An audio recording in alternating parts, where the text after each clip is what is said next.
ఉత్తరాంధ్రుల ఆరాధ్య దైవం పాతపట్నం గ్రామం దేవత శ్రీ నీలమణి దుర్గా అమ్మవారు ఆషాఢమాసం శుక్రవారం శాకాంబరి దేవి రూపంలో భక్తులకు దర్శనమిచ్చారు. 400 సంవత్సరాల చరిత్ర కలిగిన ఈ మందిరం పర్లాకిమిడి గజపతి రాజుల హయాంలో నిర్మించబడింది.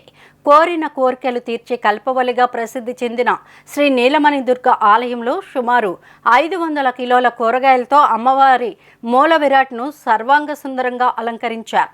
ఈ అపురూప దృశ్యాన్ని తిలకించి అమ్మవారిని దర్శించుకునేందుకు భక్తులు అధిక సంఖ్యలో హాజరయ్యారు. దేవాదాయ శాఖ అధికారులు భక్తులకు ఎటువంటి అసౌకర్యం కలగకుండా ఏర్పాట్లు చేశారు.